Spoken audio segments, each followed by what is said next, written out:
नमस्कार दोस्तों, educational trip में मैं नितेश कुमार आप लोगों का स्वागत करता हूं। कैसे हैं आप लोग? उम्मीद है कि आप सभी लोग ठीक होंगे। तो दोस्तों, आज हम लोग बात करते हैं इंपॉर्टेंट साइंटिस्ट यानी कि महत्वपूर्ण वैज्ञानिकों के बारे में जो विभिन्न प्रकार की प्रतियोगी परीक्षाओं में हम लोगों से इनसे रिलेटेड कई सारे प्रश्न जो होते हैं वो पूछे जाते हैं। अगर हम प्रश्नों की बात करें तो हमारे पास कुछ ऐसे साइंटिस्ट हैं, जैसे कि अगर हम पहली बात करें अरस्तु की। अरस्तु यानी कि इनको ARISTOTL एरिस्टोटल लिखा जाता है। तो जो आपके अरस्तु हैं इनको हम लोग कहते हैं फादर ऑफ साइंस यानी कि विज्ञान, जीव विज्ञान एवं जंतु विज्ञान के पिता, यानी father of science, father of biology and also the father of zoology. ठीक है, इनकी जो बुक है, इनकी बुक को हम लोग कहते हैं हिस्टोरिया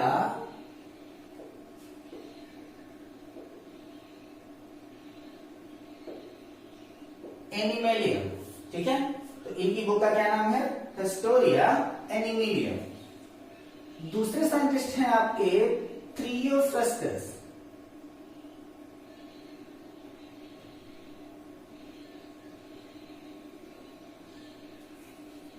यानी कि थियोफ्रस्टस। ये कौन है? तो ये तो फादर ऑफ बॉटनी। ये कौन है? वनस्पति विज्ञान के पिता, यानी कि फादर ऑफ बोटानी। इनकी बुक का नाम है हिस्टोरिया प्लांटेनम। ठीक है, तो एरिस्टोटल ये कौन है? Father of science, father of biology and father of zoology. ध्यान दीजिएगा, कहीं कहीं आपको मिलेगा कि father of zoology Lamarck and Treviranus हैं। तो लैमार्क और ट्रेवेरेनस जंतु विज्ञान के पिता नहीं हैं, उन्होंने जंतु विज्ञान शब्द का उपयोग किया था। ठीक है, तो अरस्तु कौन हो गए? विज्ञान, जीव विज्ञान और जंतु विज्ञान के पिता। इनकी बुक का नाम हिस्टोरिया एनिमेलियम। और थियोफ्रस्टस यह कौन हो गए? वनस्पति विज्ञान के पिता, और इनकी बुक का नाम हो गया हिस्टोरिया प्लांटेनम। अगले साइंटिस्ट हैं एंड्रियस वेसेलियस। और जब ये एंड्रियस वेसेलियस हैं तो ये हैं आधुनिक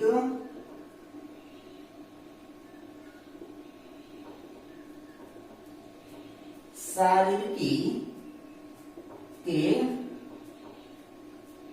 जनक, यानी कि फादर ऑफ मॉडर्न एनाटॉमी।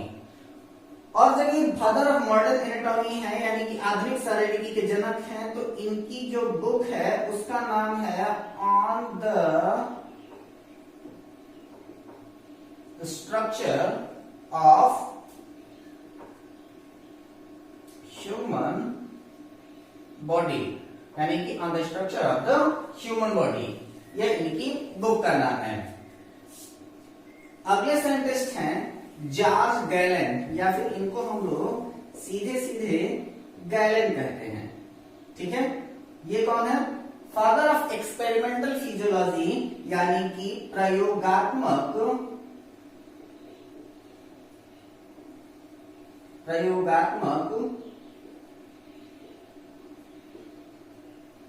कार्य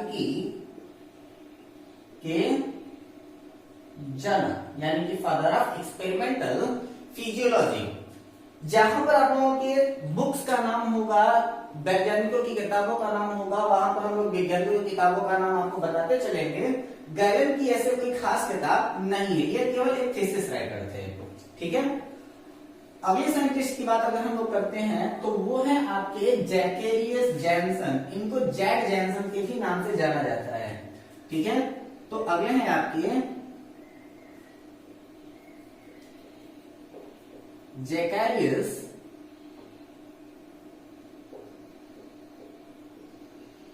जैनसन या फिर जैक जैनसन। ये कौन है? इन्होंने सबसे पहले प्रकाश सूक्ष्मदर्शी की खोज किया था, यानी कि discovery of compound light microscope, यानी कि संयुक्त प्रकाश सूक्ष्मदर्शी की खोज करने वाले कौन थे? आपके जैकेरियस जैनसन, यानी कि जैक जैनसन थे। अगले हैं आपके रॉबर्ट हुक। ठीक, तो ध्यान दीजिएगा कि यहां पर आपके साइंस में 3 प्रकार के रावण हैं। रॉबर्ट यानी कि रावण, और ये हमेशा एग्जामिनेशन में कंफ्यूज करने वाले होते हैं। एक है आपके रॉबर्ट हुक, दूसरे हैं आपके रॉबर्ट कोच। तो जो आपके रॉबर्ट हुक हैं, यह आपके कौन है? इन्होंने सबसे पहले मृत कोशिका की खोज किया था, यानी कि डिस्कवरी ऑफ डेड सेल। ठीक है, इनका क्या है रॉबर्ट हुक का? तो मृत कोशिका की खोज, डिस्कवरी ऑफ डेड सेल। इनकी जो बुक है उसका नाम है माइक्रोग्राफिया। ठीक है, इनकी पुस्तक का क्या नाम है? माइक्रोग्राफिया है। इन्होंने सबसे पहले मृत कोशिका की खोज किया था। और दूसरे जो है वो आपके रॉबर्ट कोच हैं। उस रॉबर्ट कोच का क्या, किसका संबंध इससे है? तो it is discovered of TB bacteria. वह कौन है? आपके टीबी बैक्टीरिया की खोज करता है, तपेदिक की बैक्टीरिया की खोज करता है। अगला साइंटिस्ट मार्सेलो मैलपीगी। ठीक है, याद करना इनको बहुत आसान है। मार्सेलो मतलब मार्सालेको, मैलपीगी मतलब मिल्क पी गया, मार्सालेको मिल्क पी गया, मार्सेलो मैलपीगी। ये कौन है? सूक्ष्मदर्शिकी के पिता, यानी कि फादर ऑफ माइक्रोस्कोपी। सूक्ष्म दर्शिकी के पिता, यानी कि father of microscopy. Next scientist, और ये है Antonie van Leeuwenhoek. Antonie van Leeuwenhoek. Antonie van Leeuwenhoek का संबंध किससे है? तो ये क्यों है कि सबसे पहले इन्होंने जीवित कोशिका की खोज किया था, यानी कि यही वो है जिन्होंने सबसे पहले आपके लाइव सेल्स की डिस्कवरी किया था, और उसको खोजा था इन्होंने इन आरबीसीज।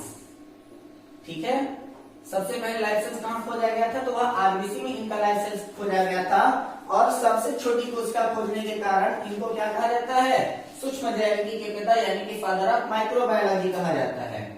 ठीक है, तो सूक्ष्म जैविकी के पिता, यानी कि फादर ऑफ माइक्रोबायोलॉजी के भी नाम से जाना जाता है। अगले साइंटिस्ट हैं आपके जेबीडी लैमार्क। जेबीडी लैमार्क का मतलब जीन बैप्टिस्टे डी लैमार्क। ठीक है, तो जेबीडी लैमार्क क्या है कि इन्होंने उत्परिवर्तनवाद का सिद्धांत दिया था, जो कि इनका उत्परिवर्तनवाद का सिद्धांत फेल हो गया। इनकी आप लोगों ने कक्षा 8 में इनके बारे में पढ़ा होगा, जिराफ की गर्दन लंबी क्यों। तो लैमार्क ने बताया कि उपार्जित लक्षणों की वंशागति, इन्हीं को हम लोग कह सकते हैं कि ये जो सिद्धांत दिए थे उनको हम लोग कहते हैं उपार्जित लक्षणों की वंशागति। इनका कहना था कि पहले जो है वो पृथ्वी पर नॉर्मल गर्दन वाले जिराफ पाए जाते थे, फिर बाद में जब वातावरण का परिवर्तन हुआ तो जिराफ जो है वो अपने भोजन के लिए वृक्षों की ऊंची डालियों पर निर्भर होने लगे, जिसकी वजह से इनको अपना अगला पैर और गर्दन को उचकाना पड़ता था। इसीलिए धीरे धीरे क्रमिक परिवर्तन के आधार पर इनकी गर्दन और टांगें लंबी होती चली गई, जिसको हम लोग कहते हैं उपार्जित लक्षणों की वंशागति। ठीक है, तो यहाँ पर जेबीडी लैमार्क ने जब उपार्जित लक्षणों की वंशागति किया तो उस समय डार्विन ने कहा कि उन्होंने अपनी पुस्तक on the origin of species में उन्होंने इस बात को बताया कि हमारी प्रकृति में लंबी गर्दन वाले और नीची गर्दन वाले दोनों प्रकार के जिराफ अवेलेबल थे। यानी उन्होंने अपना प्रकृति चयनवाद का सिद्धांत दिया, और उस प्रकृतिवाद का सिद्धांत देते समय उन्होंने कहा गया कि यहाँ पर हमारे वातावरण में ऊंची गर्दन वाले और नीची गर्दन वाले दोनों प्रकार के जिराफ थे, और हमारे वातावरण में नीची गर्दन वाले जिराफ सर्वाइव नहीं कर पाए, अतः उनकी डेथ हो गई, और जो हमारे वातावरण के द्वारा चयनित किए गए वह वर्तमान समय में जिराफ बचे हुए हैं। तो डार्विन ने क्या किया, तो डार्विन ने बता दिया उन्होंने कि सारी की सारी चीजें नेचुरल सिलेक्शन के ऊपर डिपेंडेंट होती हैं। उनकी किताब है on the origin of species on the basis of natural selection. लेकिन जब इन्होंने अपनी उपार्जित लक्षणों की वंशागति की बात किया था तो उस समय इनकी जो बुक थी, इनकी जो थीसिस आई थी, वह आपकी आई थी फिलोसफिक जूलॉजिक में।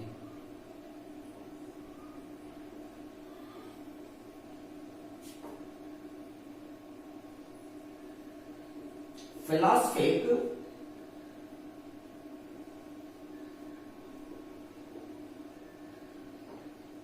जूलॉजिक। ठीक है, तो जेबीडी लैमार्क यानी जीन बैप्टिस्ट डी लैमार्क की पुस्तक का क्या नाम है, फिलोसफिक जूलॉजिक। सिद्धांत क्या है इनका, उपार्जित लक्षणों की वंशागति का सिद्धांत है। अगले साइंटिस्ट है आपके कैरोलस लीनियस। कैरोलस लीनियस का हमारे साइंस की जीव विज्ञान की शाखा में ज्यादातर इनका महत्वपूर्ण योगदान रहा है। साइंस में भी इनका बहुत अच्छा रोल रहा। तो कौन है आपके, ये हैं कैरोलस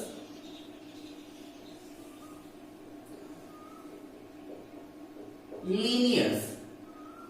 कैरोलस लीनियस कौन है, तो ये कौन है, आधुनिक वर्गीकी के पिता यानी कि फादर ऑफ मॉडर्न टेक्सोनॉमी, आधुनिक वर्गीकी के पिता यानी कि father of modern taxonomy and father of binomial nomenclature. और किसके हैं, तो द्विनाम पद्धति के जनक। इन्हीं के ही आधार पर आपका जो है वो साइंटिफिक नेम बनाया जाता है। तो इनका कहना है कि जब आप साइंटिफिक नेम लिखते हैं तो एक होता है आपका जेनस और दूसरा होता है आपकी स्पीसीज। तो इसी जेनस और स्पीसीज का ही कॉम्बिनेशन क्या कहा जाता है, साइंटिफिक नेम कहा जाता है। जैसे कि ह्यूमन का होमो सैपियंस सैपियंस, मैंगो का मैंगीफेरा इंडिका, गाय का बोस इंडिकस, कोबरा का नाजा नाजा, लायन का पैंथेरा लियो, टाइगर का पैंथेरा टिग्रिस, लेपर्ड का पैंथेरा पैराडाइस, ठीक है, मटर का पाइसम सटाइगो। ये आपके साइंटिफिक नेम जो होते हैं तो उनका पहला लेटर जो होता है वो आपका जीनस और दूसरा लेटर जो होता है वो उनका स्पीसीज होता है। कैरोलस लीनियस के बारे में कई सारी किताबों के बारे में पूछा जाता है, लेकिन इनकी तीन मुख्य किताबें जो हैं वो आपकी विभिन्न प्रकार की प्रतियोगी परीक्षाओं में अक्सर पूछी जाती हैं। एक है आपका सिस्टेमा नेचरी, दूसरा फिलोसफिया बॉटनिका,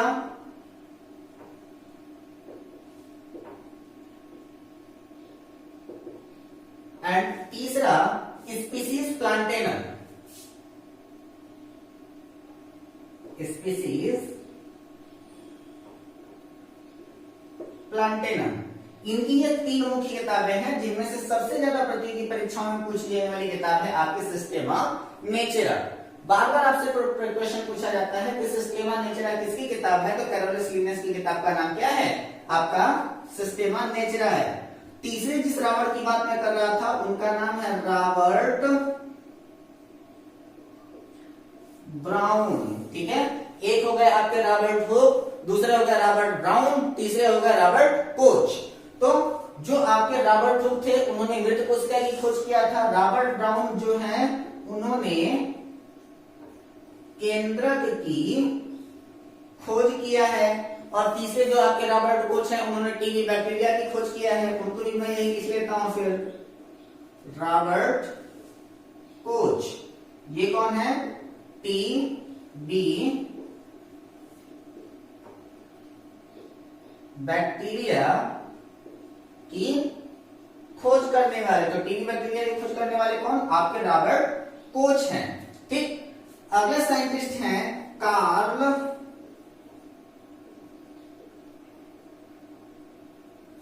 अर्नस्ट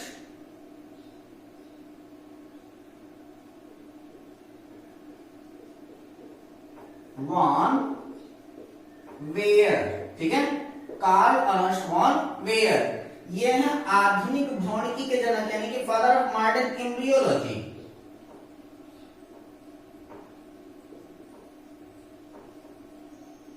आधुनिक भौतिकी के जनक।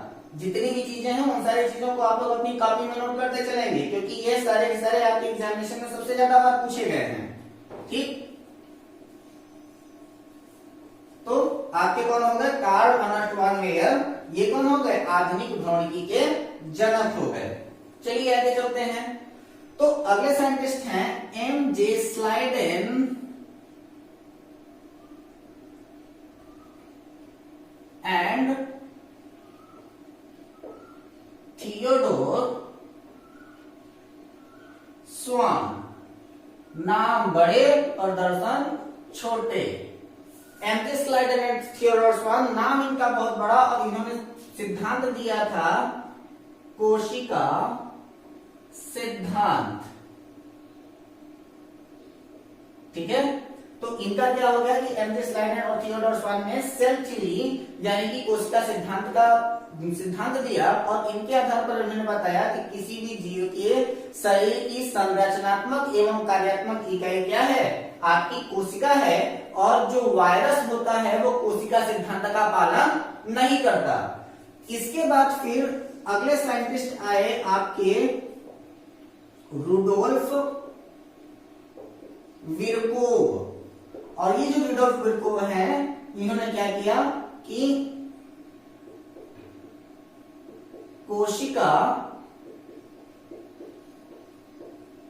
सिद्धांत की व्याख्या किया इन्होंने। तो अगर आपसे पूछा जाए कि कोशिका सिद्धांत की व्याख्या किसने किया, तो रुडोल्फ विरकोव ने किया। इसके बाद है अगले चार्ल्स रॉबर्ट डार्विन। इनके बारे में मैंने बताया था अभी थोड़ी देर पहले जब मैं लामार्क के बारे में बता रहा था। तो ये है प्रकृति चयनवाद के आधार पर जैव विकास मत। ठीक है, तो इनका क्या हो गया कि प्रकृति चयनवाद के आधार पर जैव विकास मत। इनकी बुक का नाम था ओरिजिन ऑफ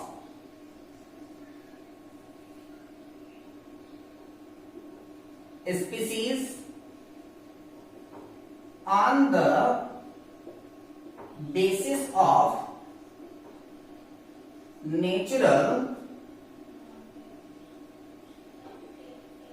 सिलेक्शन, या फिर इनको हम लोग कह सकते हैं कि origin of species by natural selection. Origin of species, या फिर अगर सामान्यतया आपको अगर ओरिजिन ऑफ स्पीसीज भी दिखाई दे कहीं पर, तो वो आपकी चार्ल्स रॉबर्ट डार्विन की ही किताब है। ठीक है, अगले साइंटिस्ट हैं आपके Gregor John Mendel. Gregor John Mendel, और ग्रेगर जॉन मेंडल कौन है? तो ये है आनुवंशिकता के जनक।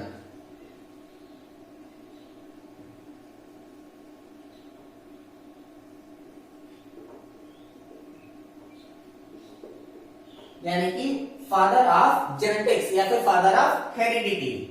तो ग्रेगर जानमेटर कौन हो जाते हैं? आपके आनुवंशिकी के जनक हो जाते हैं। और इनके ही साथ में जुड़ने वाले हैं दूसरे, वो हैं आपके टी.एच. मॉर्गन। ये कौन है? आधुनिक आनुवंशिकी के जनक। तो टी.एच. मॉर्गन ने अपना सबसे अधिक प्रयोग अगर किसी पर किया है तो वो है आपकी ड्रोसोफिला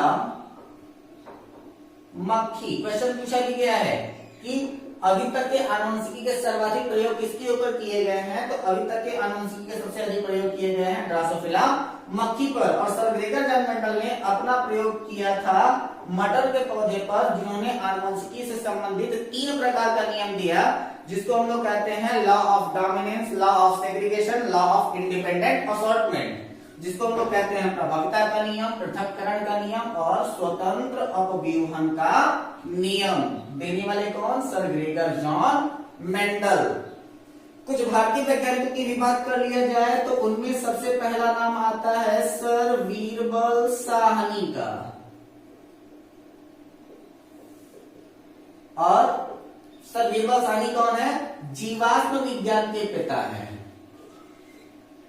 जीवाश्म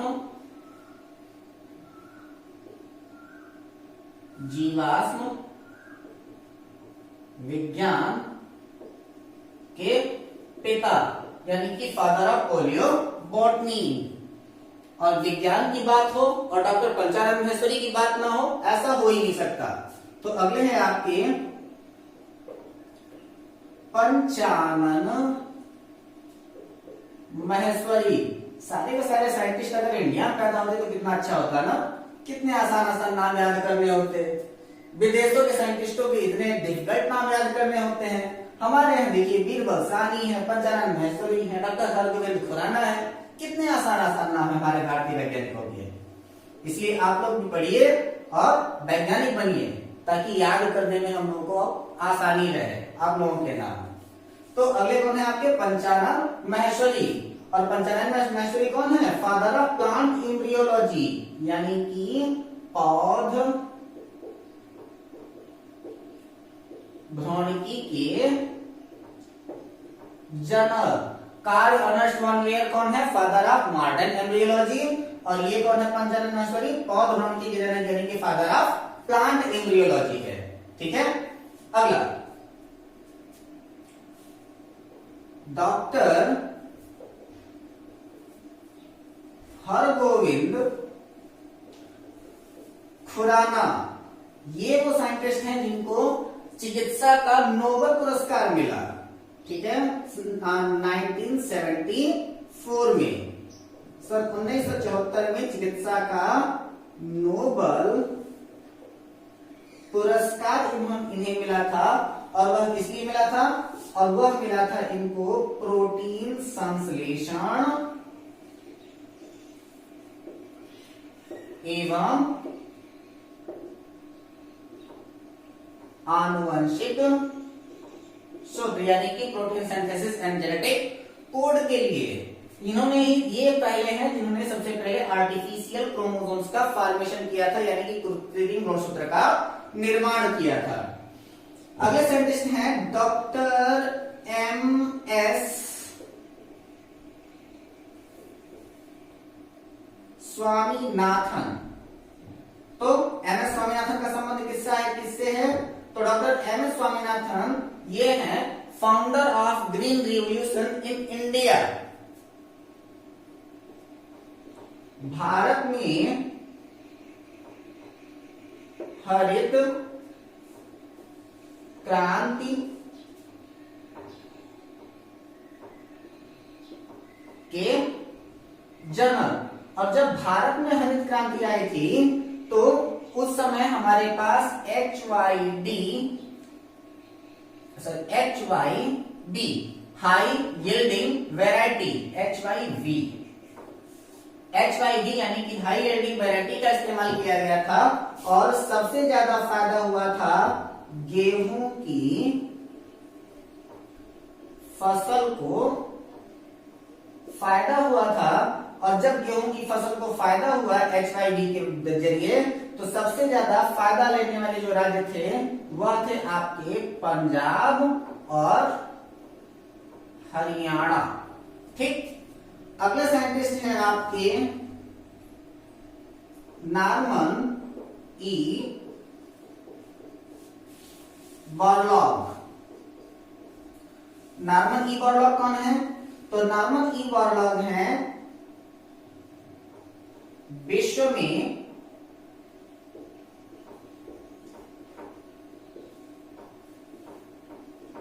हरित क्रांति के जनक, यानी कि founder of green revolution in world. अगले हैं डॉक्टर वर्गीज कुरियन। ठीक है, तो डॉक्टर वर्गीज कुरियन कौन है? श्वेत क्रांति के पिता। श्वेत क्रांति के पिता। और श्वेत क्रांति का संबंध किससे है? तो श्वेत क्रांति का संबंध है दुग्ध उत्पादन से, यानी कि दूध उत्पादन से इनका क्या है? संबंध है। नाउ अगले साइंटिस्ट हैं आपके डॉक्टर बसंत राम जी रोनालकर। डॉक्टर बसंत राम जी रोनालकर, ये कौन है? तो मुंबई में प्रथम कैंसर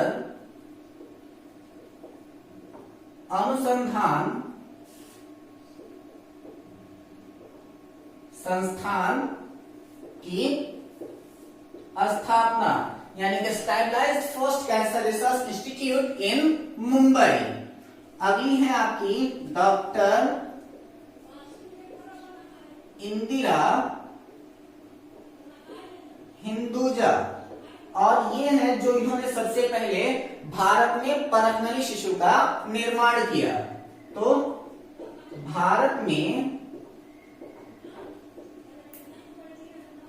परखनली शिशु का निर्माण, और विश्व में सबसे पहले परखनली शिशु का निर्माण किसने किया? तो वो है आपके एडवर्ड एंड स्ट्रेप्टो। तो एडवर्ड एंड स्ट्रेप्टो ये कौन है? विश्व में परखनली शिशु का निर्माण भारत में किसने किया? तो भारत में करने वाली हैं आपकी डॉक्टर इंदिरा हिंदुजा, और विश्व में किसने किया? तो विश्व में करने वाले हैं आपके एडवर्ड और स्ट्रेप्टो। अगले हैं आपके ह्यूगो डी ब्रीज। और ह्यूगो डी ब्रीज क्या है? तो इन्होंने सबसे पहले किया क्या था? उत्परिवर्तनवाद का सिद्धांत दिया था। उत्परिवर्तनवाद का सिद्धांत, और इनके इस उत्परिवर्तनवाद के सिद्धांत को सबसे ज्यादा प्रभावी भी माना जाता है। अगले हैं आपके माइकेली क्यूनली। माइकेली ये कौन है? कवक विज्ञान के पिता, और ये कवक विज्ञान के पिता हैं, और कवकों के अध्ययन को हम लोग कहते हैं MYCOLOGY, यानी कि कवकों के अध्ययन को क्या कहा जाता है? माइकोलॉजी के नाम से जाना जाता है। अगले साइंटिस्ट हैं Stephen Hales. Now come to the next point. कौन है? स्टीफन हेल्स, और ये कौन है? पादप कार्यकी के पिता यानी कि प्लांट मॉर्फोलॉजी, ठीक है, प्लांट मॉर्फोलॉजी की जगह पर प्लांट फिजियोलॉजी सही शब्द होगा। तो स्टीफन हेल्स ये कौन है, पादप कार्यकी यानी कि plant physiology. So who is the father of plant physiology, तो Stephen Hales is the father of plant physiology. अगला ई जे बटलर, ठीक है। अब ई जे बटलर कौन है, तो ये है आपके भारतीय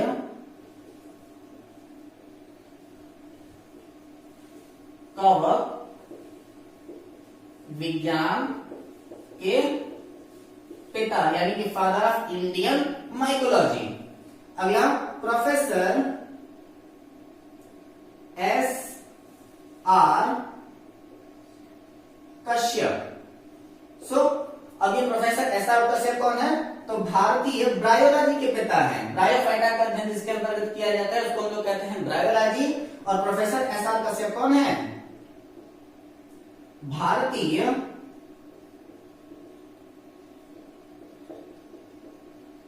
ब्रायोलॉजी के जनक हैं, ठीक है। अगला साइंटिस्ट और वो है आपके रामदेव मिश्रा। ये कौन है, भारतीय पारिस्थितिकी जनक यानी कि father of Indian ecology. Ramdev Mishra भारतीय पारिस्थितिकी यानी कि इंडियन इकोलॉजी के पिता हैं। अगले कौन है, आपके हैं एम ओ ए आयंगर। एम ओ ए आयंगर कौन है, तो ये है आपके भारतीय शैवाल विज्ञान के पिता यानी कि फादर ऑफ इंडियन फाइकोलॉजी। तो कवकों का अध्ययन किसमें किया जाता है, तो कवकों का अध्ययन किया जाता है आपके माइकोलॉजी। तो कवक का अध्ययन किसके अंतर्गत किया जाता है, तो कवक का अध्ययन